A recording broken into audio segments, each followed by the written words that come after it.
Welcome back. My name is Jacquelyn Rodriguez, and you're on the Impactful Salon Owners Podcast. And today I have Mary Beth Berns. She is a stylist, owner, educator, and salon spa connection broker. And we are going to be talking all about the difference of being a salon owner that is building a strong team that stays with you for life, and what the difference is from a salon owner who is also building a strong exit plan. So help me welcome Mary onto the show. Thank you so much for being here. Thank you. It's lovely to be here, Jacquelyn. And it's great to talk to you. You and I are kindred spirits in the beauty industry. So it's just really wonderful to be here.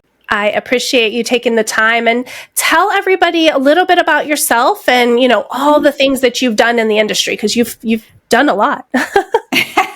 I know, isn't it? The greatest thing about the beauty industry is that if you get a little tired with the role that you're in, there's 100 different roles that you can find, right? And we are an industry of people who help one another. Mm-hmm. Which is, I've received a lot of help along the way, just by reaching out and people connecting. So I have been able to be a stylist, a salon owner. I've been a coach really as a salon owner, because you have to learn how to be a coach if you're going to grow a team, right? Mm-hmm. And I've also been a Head Shape Matters educator for Kim Moore, which is a fabulous theoretical haircutting system so that you can understand. Personally, I loved haircutting. That was my thing. Mm-hmm. I was a beauty school instructor, and that was fabulous, because actually getting to meet the new candidates up and coming is an honor, really, to be able to be in their space and to have them want you to be in their space is really a great thing. I've been a business coach for salon owners, and I've also recently joined Salon Spa Connection as a broker, which gives me full circle insight now from the beginning when I was simply a stylist to exiting and now helping owners exit gracefully. Wow, I really feel very fortunate having that full circle. Yeah, I love that. And it's so true when you say, that there's another door that opens. Like in the beauty industry, there's so many different things that you can do. I know when I first started, I felt like it was very much just, you're either a stylist or a salon owner. And the other thing was like a platform artist, just going and doing that. That was like my trajectory, I thought, until I realized like all the other potential like things that we could do. And it is such a beautiful industry of heart-centered people who are empaths, they care, and we really just want to make the world not only more beautiful from the outside, but I see so many stylists and, just industry people wanting to make it better for the inside too. And I think health, it's really wellness, mental health, just feeling safe. It's one of the tenets of really growing a team is when you're able to provide a space where they can feel safe to make mistakes, feel safe. So really, the industry has just continued to grow in its awareness of all of those things, that are so very important to the industry itself and to us being able to stay our whole lives in the industry. Yeah. So before we hopped on, we talked a little bit about that difference of a salon leader building a team that wants to stay there, that feels safe, that is incredibly powerful there. And then we were talking and you were telling me that there's like a difference between the leader you are to build that team and the leader you are to build an exit strategy for your salon. So if you wouldn't mind, like just break down what the difference is and, what do you see in those roles? Right. It's really easy for me now to look back, right? And I look back, and a lot of what I look back are the things that I didn't do correctly. But I had a chance to learn from that and actually start doing them correctly. And really to build a team where people live their entire life, where stylists and hair colorists and spa people and nail technicians, where anyone can stay throughout their entire life is we have to remember that their life is going to change. So if you want to hang on to your people, if you value your people and all the time that they've put in and all the time that you've put in, you have to grow with them. You have to let them change their schedules as they get married, as they have children, as they find out that they want to go do something that's in the industry, but a little different. You have to stretch yourself to understand that they want to stay there and be happy, but they need that flexibility and understanding. And you need to empower them to believe in their dreams. And that sort of sounds a little hokey, but it's really true. I mean, the people that when we sold our salon 3 years ago, the people are still there. And many of them, 75% of them have had one job at Craig Berns, which is amazing because the amount of time that they've adjusted, cried, been happy, tried something new, all those things. Yeah. I had to stop being afraid of that and embrace that, right? So that they could stay. And then on the flip side, you really need to, when you want to be able to leave, which my husband and I wanted to be able to not just leave, but leave it safely in somebody's hands to continue that, you have to then put your other hat on and make sure that they can live each day at work without you. You have to be not necessarily an absent owner, but you have to be an empowering owner that keeps them safe and allows them to work and make mistakes and do new things and grow.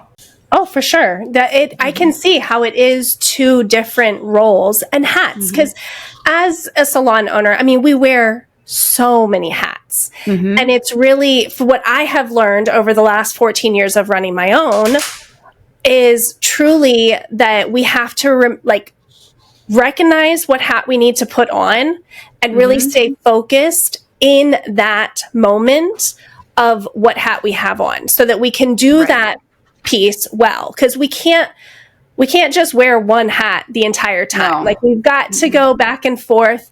But for me, it was a lot of putting that hat on and really being present in that moment, building that out, having focused time to be in that role at that moment and go all the way with it. But then at the same time, recognizing that I get to switch hats and it's okay to switch those hats and to step into those other roles and get help when I needed it. Right. Always ask for help. Always ask. Somebody else has already done what you're trying to do, right? And as we spoke about already, the beauty industry is filled with people who are willing to help you, even if you don't know them. And social media just makes that so easy because you can just reach out via message or something and ask somebody. If they've done it already, most people will share. And you're right, the hat's different. Growing a team and growing that culture and, growing the respect that's needed and the safety that's needed. And then putting on the hat that empowers them and then the hat that, no longer necessary. And hopefully leaving it under that new ownership with the same kind of ideas, which is, you can't guarantee anything, but that's the goal. And the best question to ask yourself, even if you're only 5 years or 3 years or less into it, is what do I want to have happen at the end? All of our dreams are always, circling around in our head. But when we were asked from our first coaching experience, what do we want to have happen when we walked out of the door for the last time and locked the key, were we turning the key over to someone else or were we just turning the key into the landlord?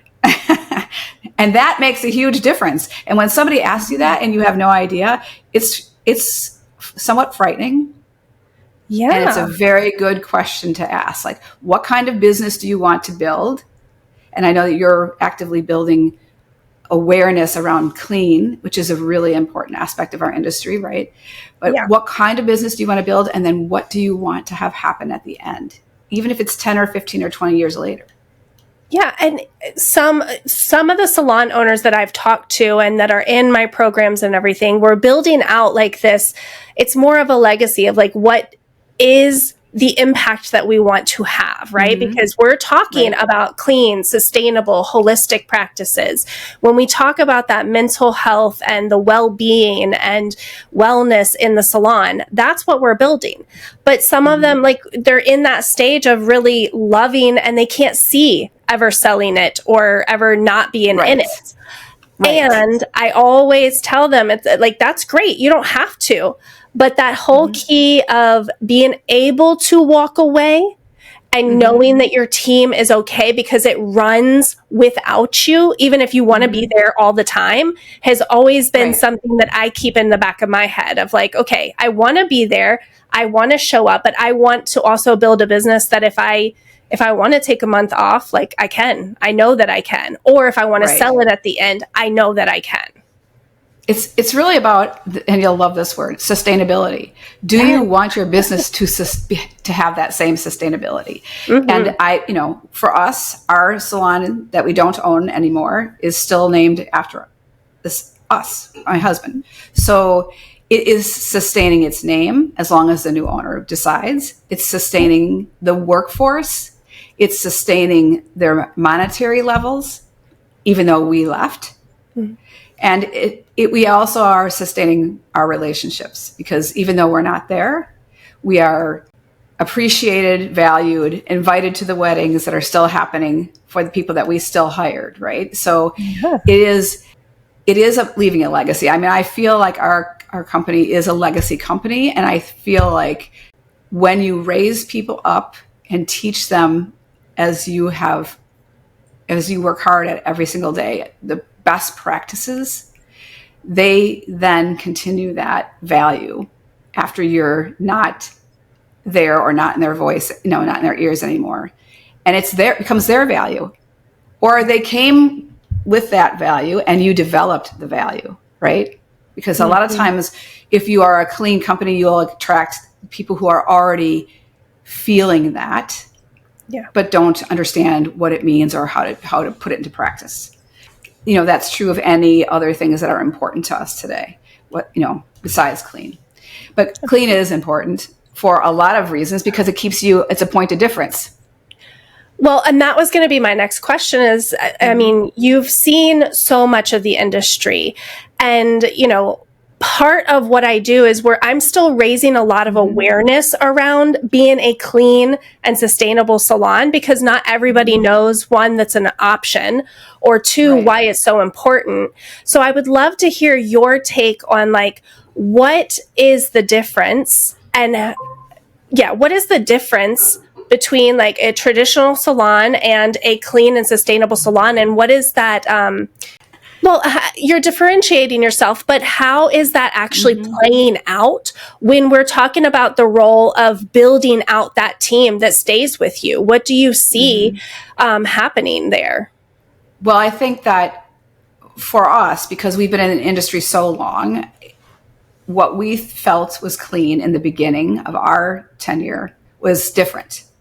So we didn't have as much knowledge about that. And so we made good choices for us that were clean at that time. But we also, though that meant to us that they were higher value products, right? Like they were delivering higher value results. And that matched our mission for our business. So it was good for the environment, but it was good for us. It was good for speaking to our audience, like our client base, because we invested in better products and then we let people know that, right? So it was a higher end salon. We spoke a higher end message and the clean products also matched that and that in itself is a benefit, right? So, but we were limited back then. I mean, if you look at what you have available to you now, and if you look at companies like that are recycling foil and doing all the things that, you can do today that you couldn't do earlier on, clean now has a whole focus. It's part of your everyday life as opposed, or your everyday action at work, as opposed to us trying to use the cleanest hair color or it was a little bit more product driven in the beginning. And now it's really more of an action that you can do you can just live that space. And the young people, this is the interesting thing, I think, because I have heard a lot of people in the industry say, young people are different today, which I'm sure they said when I was a young person too, and that they don't necessarily want the same things. And sometimes they don't seem to want what we have, which is our precious knowledge, our wisdom, our experience. They're not as interested in having that. But I will say that if you get a chance to talk to them and listen to them and don't just presume that you have a gift for them, they actually have a gift for us. And they come to the table valuing that. They come to the table valuing things that impact the earth for better as opposed for worse, or impact their clients for better as opposed to worse. So they are coming to that table more and more. And if you understand that and you embrace that, you can approach them with you have a lot to teach me. At least at my age, I can do that and say that to them. You have a lot to bring to us. We want to hear what you have to say. And they do care about things that affect long term. They want to do things well, and they want to do things right, and they want to do things that are better. So all of that language sort of lives inside of clean, right? That makes a difference. I mean, as an owner, if I'm talking to them and I understand their language, that is attractive to them for them to want to work for me, right? One, I'm listening, but two, I understand that their heart cares about something. And if I can use that and have them help me develop more, great. Because they have ideas. They come with ideas. I think what you're saying is so, so important. And it's not just with the newer stylist either. I feel like in general, as a salon leader, the most important thing you can do is to listen to your stylist, to your team. Yep.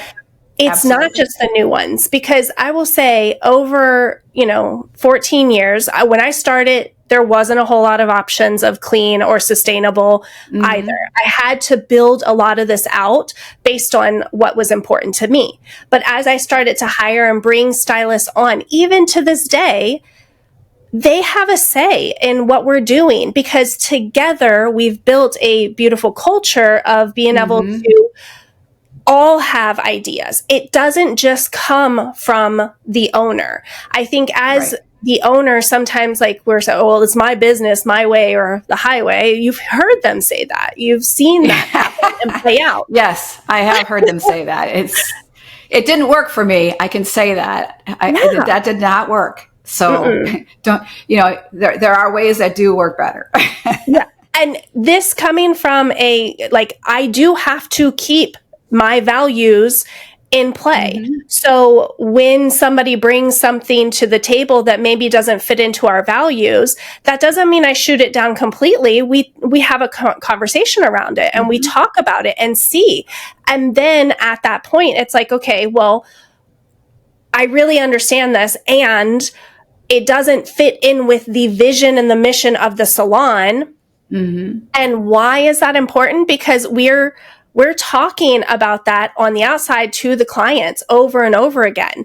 And if we start to skew that, then it brings everything down, right? So it's looking at the bigger picture and valuing your stylists, your team members, their opinion and what they want to bring in. We have all the time, they know if they have something they're interested in, if they want to bring it in, we have a discussion around it, and their ideas, their voice is valued and heard in the salon. And it has been an incredible way to run the salon, because then not everything has to come from me, and they actually will take part and take ownership even more when they have really thought of the idea. They've brought their, vision to the salon. And it's really been a big game changer for me, because it's bringing that culture, and it just is easier, and we love it. I do think that, because I've had experience since selling the salon as a business coach, not just for the industry alone, but some salon owners and also women entrepreneurs, because my focus has primarily been women. But I think that there's a lot of people who are sort of afraid because they don't want to open Pandora's box when you talk to people at your place of business. Or Yep. The most empowering thing that you can do for yourself and then for your team is to brace that fear, because talking to your people is the absolute number one thing that salon owners have to do in order to grow a team. Forget everything else that we said. If we don't have the kind of relationship that they feel that they can talk to you, or you feel that you can talk to them, or just in happenstance, you are connecting all the time, and that is a norm for your business, it will, when things go wrong, which they always do, when things go wrong, they go wrong and you won't know.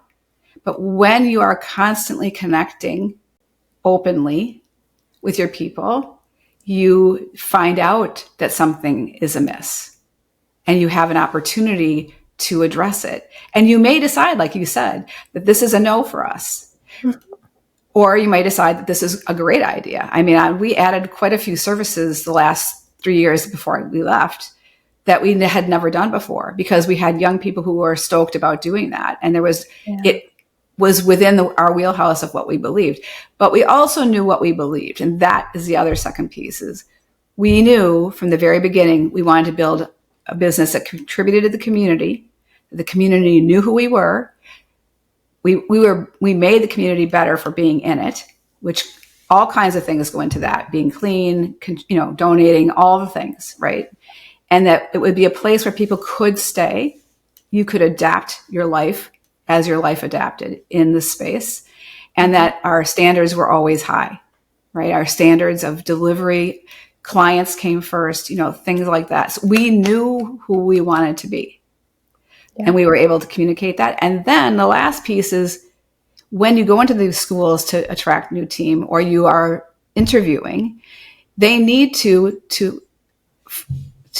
add to what you were saying, they need to be able to see themselves in your space, to envision, yes, I can see that they care about these things. They don't care about everything that I do, but they care about these core things that I do, or this one core thing, whatever that is. They need to be able to imagine themselves in your team. And once you have that, you have ownership and you have pride. Yeah. Right? Pride is it's in a good way. I'm proud to work here. I make this place better. 100%. We all just want to be heard and seen. Mm-hmm. And when we bring that to our team, and we really hear them and we really see them, it completely changes the dynamic when we're talking about feeling safe in the salon. Mm-hmm. Being able to bring up things that may be a little bit harder, because we all, come on, we have hard conversations. Like, we have to be able to have hard conversations, right? And they're not always fun. But when we have that kind of communication, those harder conversations are going to be a lot easier to have, and not so heart-stopping, because I remember those days too of having those conversations where you weren't sure if you were going to have a whole team walkout, because we hear it all the time. We're in those Facebook groups. I've seen conversation after conversation of, my whole team walked out, or I can't hire people on, they don't want to come in, they don't want to work. We have all these negative things that are coming around on that. And I'd love to hear your thought on that, is this whole people not wanting to work and, not coming in or not being able to hire. What do you think? I don't think that I can't just flip out an answer and say, oh, it's easy, you should have figured it out. I will say, in order to survive as a successful and sustainable and legacy business, if you want any of those things, you must figure it out. Yeah. So it's not easy, but depending on where you're located, who you like to hire, some people we only hired typically new hires because we had a training program and we wanted them to grow up in our culture. Years and years back, my husband and I both, that's why we became beauty school instructors, because we needed to get closer to where our pool of people were. We needed that conduit. So we couldn't hire for a while. It wasn't always easy, but by realizing that you have this power, the answer isn't, I can't hire. The answer is, I want to be here in 10 years. I need to figure out how to hire. Where are my people coming from? And what can I do then to close that gap? Mm-hmm. And so it's not easy because I don't know what gap needs to be closed. But for us, we had to close the beauty school gap. So we became instructors. We went to school for an entire year because Wisconsin at that time required an instructor license. We had to go to school again. Wow. And then we got our licenses, and then we both worked in 2 different beauty schools. And from there, we had a constant stream of students wanting to be a part of our organization because they got to know us in that atmosphere. Mm-hmm. So they knew already they were safe, right? They knew already that they liked us. They knew already that we knew what we were doing or knew what we were talking about. It took us 4 years probably to build that funnel. But recognizing where our pool was really key. And then you build your bridge or your funnel depending on who you like to hire. If it's, a clean group of people that have that high-minded focus, one of the schools that Craig worked at was that focus. So you can make your determination by realizing what you want to build and then where are those people? And then you solve the problem because that's why you're the leader. And you may not get paid big bucks, but that's what they say. That's why you get paid the big bucks. I mean, the buck does stop with you. You don't really have the choice to not figure it out.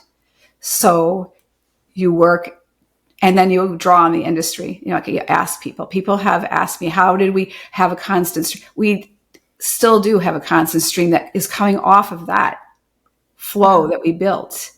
Because we connected so strongly, especially to one of the schools that was closer to us. It was a state college, great program. It wasn't the same clean kind of focus, but they came out, they were equipped, they were great kids, and they're still coming. And I'm not there anymore. We're not there. So it's still functioning. And my new owner is still getting people from the program. I hesitate to make anyone feel badly because it's not figured out, because it's not simple or it's not easy, whatever that which way it goes. But it can be figured out if you say and acknowledge to yourself that you have no choice but to figure it out. Yeah, because we don't. I mean, what are the alternatives? Mm-hmm. We don't figure it out. We don't get to continue to move on with our business. And that's a part of, being an owner. It's not for the weak-hearted, is what I always say.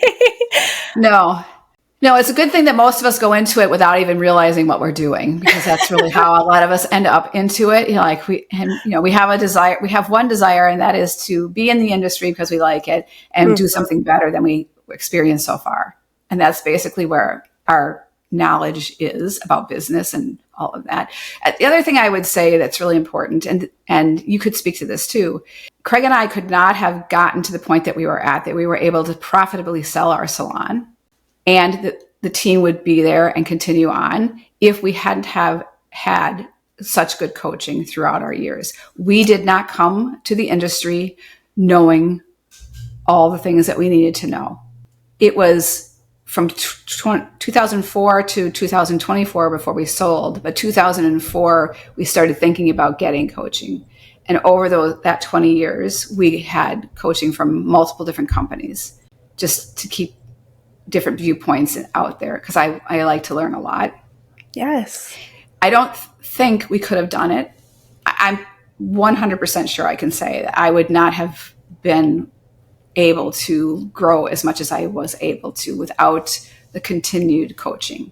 So, and I know that you're a coach in the industry as well. What do you think about that?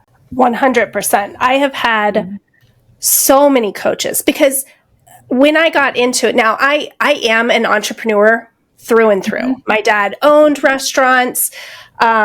grew up knowing that, like, even from young, I wanted to own my own business. So the hair industry was no different. I knew at some point I wanted to have my own business, but also there's a lot of pieces of the business that I did not love, that I really, like you complimented me earlier that I have, like, that I'm very organized. Let me tell you, 14 years ago, that was not the case. I was not super organized. I was very much like a free spirit, and I just want to have fun and be creative. And I thought, I could do the business like that. When I started to get coaching and I looked for things that I was not the expert in or didn't feel super confident in, and that's where I started getting coaching, because somebody else has already been there. They already have figured out the steps. So in order for me to fast track it and to not have to reinvent the wheel, I looked for coaching in multiple different ways and different, aspects of the business. And where I am today is because I have put myself out there, had coaching, listened. It doesn't mean I have to listen to everything and recreate everything that they're doing, but it has helped me grow so much quicker than I could have just trying to figure it all out on my own. Oh, 100%. And then being in those groups too, with your coaching camaraderie, people, the people are either learning from you or you're learning from them, or both, is the play. They've said this 100 times. That's where the conversations are different there. 100%. I wanted to be a person who was profitable enough that we could make sure that our people made enough money. That was really important to me. And I didn't understand money enough to control it. I couldn't control it.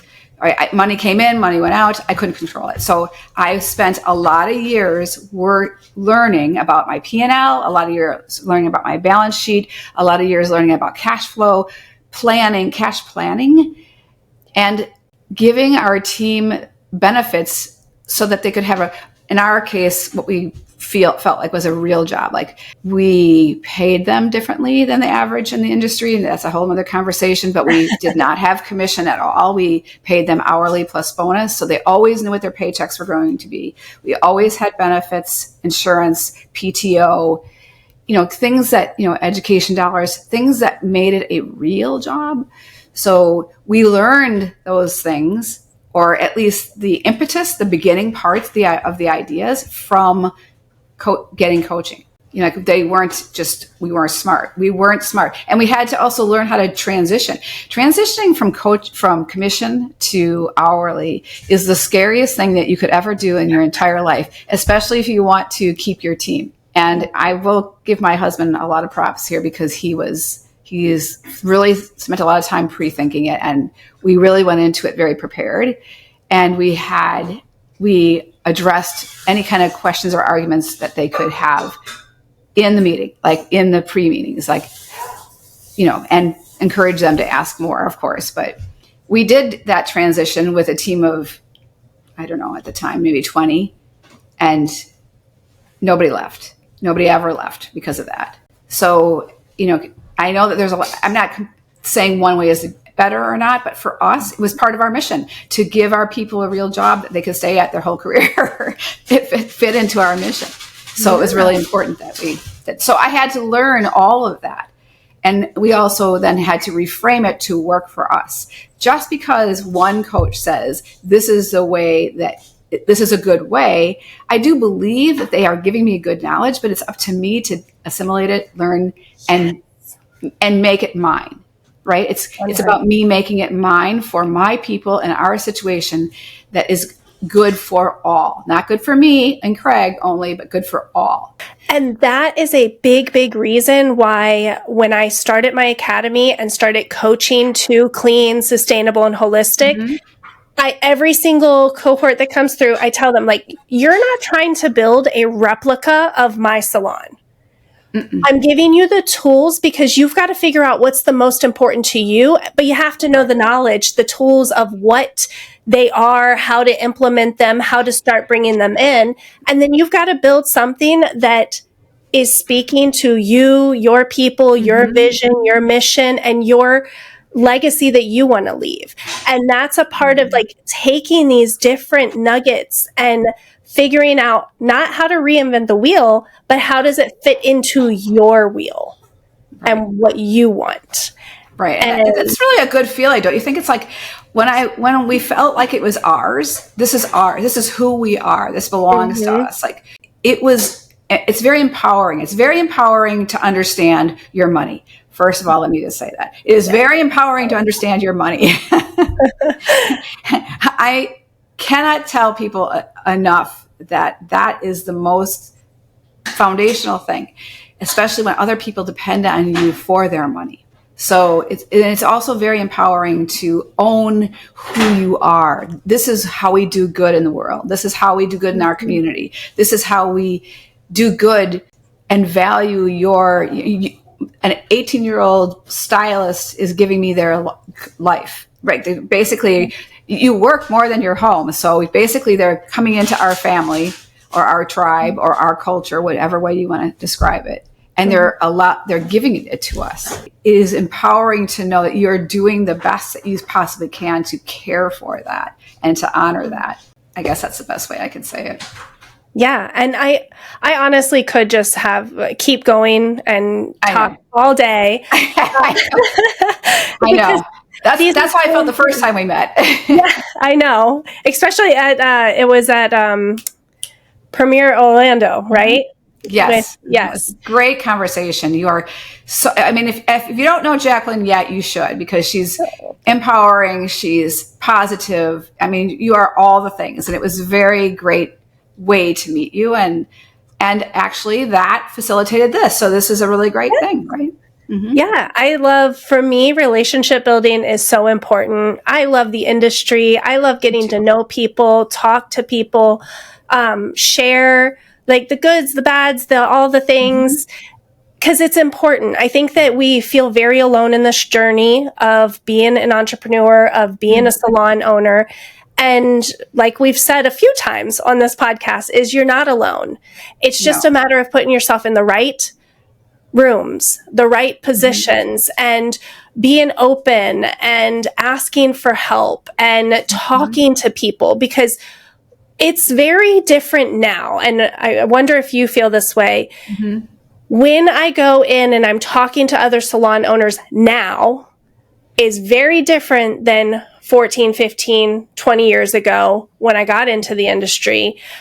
I feel like people held a lot more close to them and didn't want to share. It was it was hard to break into that bubble. Now I feel like a lot more people are sharing, they're open about it, and it's such a good time to be in the industry. It is really, I mean, and if it's not you or it's not me, if it's not Susan at Salon Spa Connection, it's somebody else.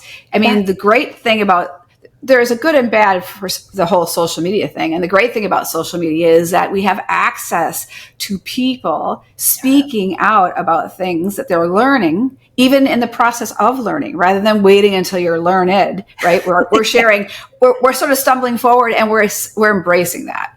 And I love that, right? Like we can grow together that way. We can meet our next failure together. Failure is just nothing. I mean, it is, some of them are huge, some of them are small, but you have to keep moving, right? So it's part of the process.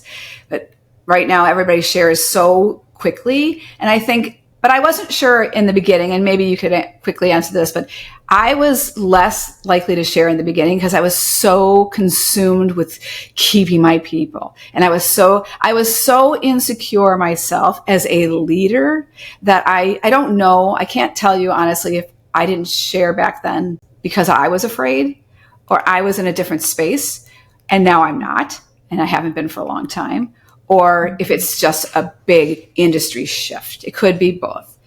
Actually, it probably is both. I know, I can tell you, I was so insecure as a leader. I knew I didn't know anything. And I just kept trying to pretend I did. I knew everything because I had these few people that were depending on me. It took a lot of coaching for me to grow through that.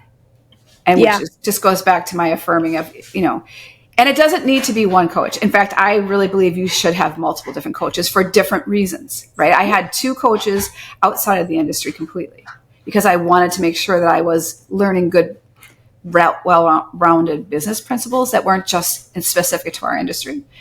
And I had 2 fabulous ones in the industry that obviously have been around for a while. Yeah. So, and they're still here. So I'm not sure if it's me or just a wide difference. I think it's a little bit of both. Like you said, I think, social media has opened up the doors to just be more vulnerable. I think I know me personally in the beginning, I mean, I'm kind of an open book. I just kind of say things and that's just like, I'll tell you. But I also was really, I'm a recovering perfectionist. Like I want everything to just be perfect. And like, if I'm hitting a goal, like I want that goal to be exactly how I thought of it, or this is how I was. Like it should just play out exactly the way. And that's just not how it is. I've had many, many failures. I've learned from every single one. And I'm a pretty open book, but I'm a recovering perfectionist. So I will even talk about being perfect now, where before I would just try to save face and like make it look like I was being perfect, if that makes sense. Yes, people are pretty messy, including ourselves. Like if people if we all just recognize that people come to the table, we're all messy in some form or another. The kids are messy that you hire at 18.